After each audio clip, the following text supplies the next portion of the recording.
जो कि कल जब भारत चंद्रयान 3 की लैंडिंग की खुशी मना रहा था, उसी समय पर एक और व्यक्ति संभवतः खुश हुआ होगा। नाम है उनका पुतिन। आप पूछेंगे क्यों, उनकी तो लूना 25 पीछे छूट गई थी। हमने कहा ऐसा नहीं है, कुछ और भी हुआ था जिसने कि पुतिन की सत्ता को चैलेंज किया था। पुतिन की सत्ता को चैलेंज करने वाला व्यक्ति कल के दिन नहीं बचा। क्या कह रहे हैं आप? जी हाँ, हम कह रहे हैं कि रूस के खिलाफ तख्ता पलट की कोशिश आज से 1 महीने पहले की गई थी।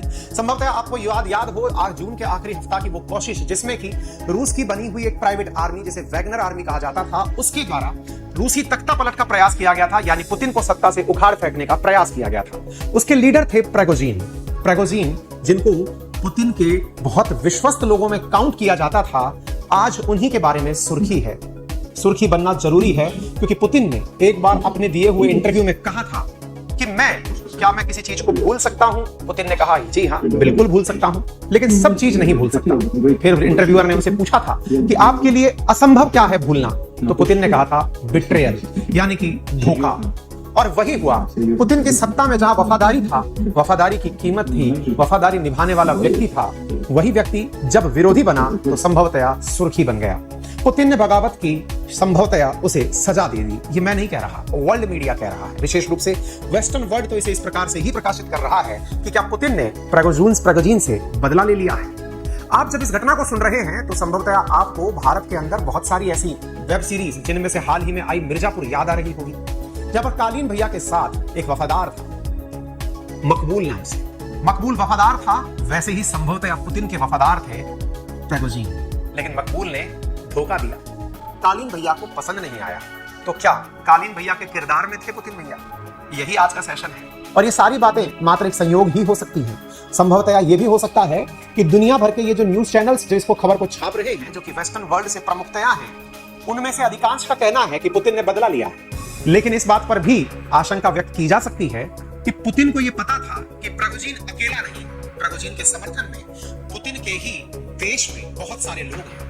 तो वॉज दिस पुतिन्स टेरिबल रिवेंज? क्या ये बदला था? मैं अगेन कह रहा हूं, भले ही ट्विटर पर ट्रेंड पुतिन और रशिया कर रहा हो, भले ही पुतिन को बीच रास्ते में अपना सब कुछ छोड़कर लौटना पड़ा हो, लेकिन पुतिन क्या इस तरह का कदम उठाकर दुनिया को मैसेज देना चाहेंगे कि उन्हीं ने ही प्रिगोजिन को मरवाया?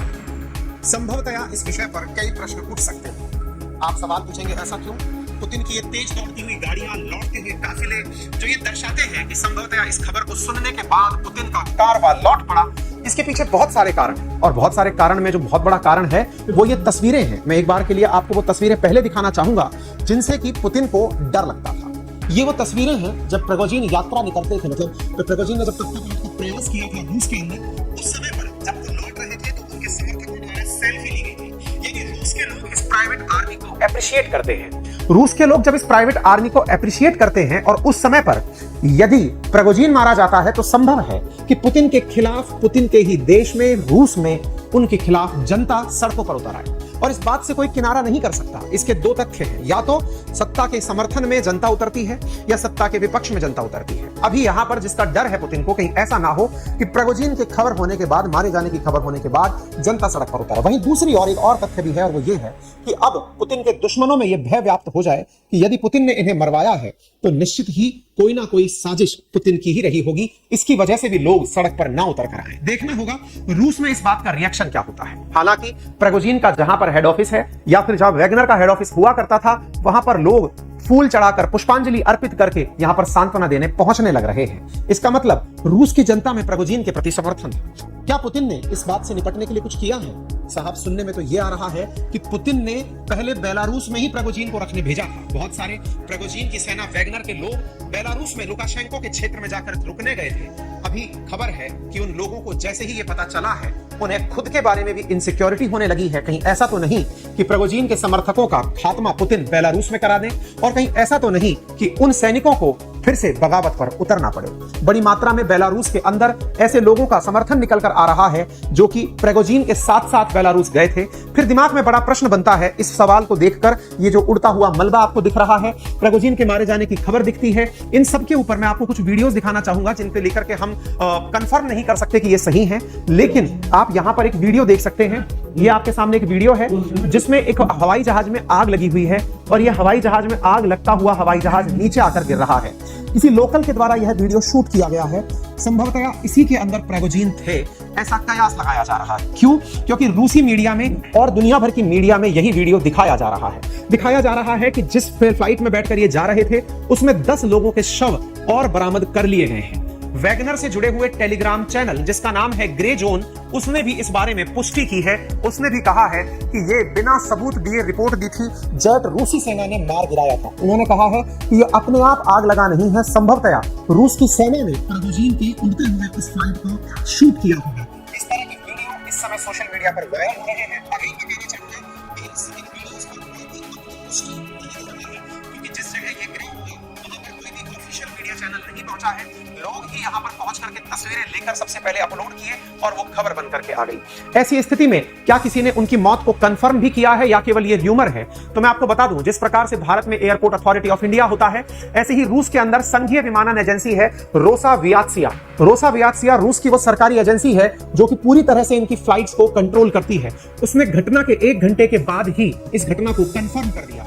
उन्होंने कंफर्म करते हुए कहा कि जो लोग फ्लाइट में सवार थे उनमें से प्रेगोजिन भी एक था। बड़ा सवाल यह है कि इस असामान्य घटना पर रोसावियात्सिया का जो दिया गया बयान है वो इतना जल्दी आना ये भी लोगों को पच नहीं रहा है। लोगों का मानना है कि इतना जल्दी तो ये कभी रिएक्शन दिया ही नहीं करते थे, अचानक इन्होंने रिएक्शन कैसे दे दिया है। इस बात को लेकर के प्रेगोजिन की सेना वैगनर से संबंधित जो टेलीग्राम चैनल है ग्रे जोन, उसके ऊपर लिखा हुआ आया है कि head of Wagner group, hero of Russia, a true patriot, motherland, Prigozhin dies as a result of action of traitors to Russia. यानी कि तानाशाहों के द्वारा किए गए कृत्य में प्रेगोजिन मारा गया, लेकिन प्रेगोजिन हमेशा याद रखे जाएंगे। ये बात लिखी है प्रेगोजिन के समर्थन में प्रेगोजिन की सेना ने, जो ग्रे जोन नाम से टेलीग्राम चलाती है। आप पूछेंगे टेलीग्राम? हमारे यहां पर जहां आप वीडियो शेयर करते हो, जहां पर आप हमारे लिए न्यूज शेयर करते हो, जी हां, रूस के अंदर ये बहुत बड़ा कम्युनिकेशन का साधन है। जिस प्रकार से आप और हम सोशल मीडिया का उपयोग करते हैं, असल में रूसी मूल के व्यक्ति के द्वारा ही टेलीग्राम का इजाद किया गया था। तो वहां का जो बहुत ही कंफर्टेबल जो साधन है जिससे ये लोग बात करते हैं वो टेलीग्राम हुआ करता है। इसके बाद के अंदर ये पैसेंजर्स की ये खबर टास ने, जो रूस का सरकारी चैनल है, उसने भी खबर कंफर्म करी। उन्होंने कहा जो फ्लाइट जा रही थी उसकी जो लिस्ट थी जिसमें लोग बैठे थे उनमें प्रेगोजिन का नाम शामिल था, प्रेगोजिन उसी में बैठे हुए थे। ये तमाम सुर्खियां आने के बाद में फिर एक और न्यूज वायरल होने लगी जिसमें एक इस प्रकार का हवाई जहाज दिखाया गया जिसमें गोलियां लगे होने के निशान हैं। अगेन हम इसको किसी भी प्रकार से कंफर्म नहीं करते हैं। जब भी कोई न्यूज आती है तो फेक न्यूज का मार्केट भी बहुत बड़ा हो जाता है। ऐसी स्थिति में हम केवल यही कहेंगे कि प्राप्त जो जानकारियां हैं ये टास द्वारा कंफर्म है, वहां की सरकारी एजेंसी द्वारा कंफर्म है, उनकी लिस्ट के द्वारा कंफर्म है। वर्ल्ड मीडिया ने इसे ले लिया है, यानी प्रेगोजिन मारा गया है, लेकिन वीडियो पर अभी किसी ने भी पुष्टि नहीं दी है। खैर, आने वाले समय में दुनिया का क्या रिएक्शन रहेगा ये जानने योग्य है। बाइडेन के द्वारा कहा गया है कि ये पूरी की पूरी बात मैं तो पहले से ही कहता था। बाइडेन ने पहले ही कहा था कि हमको तो ये डर था कि कहीं खिला के ना मार दें, लेकिन ये फ्लाइट में मारा गया। एक और व्यक्ति है जिनके मारे जाने की बात है, जो कि असल में वैगनर का संस्थापक माना जाता है, दिमित्री उत्किन।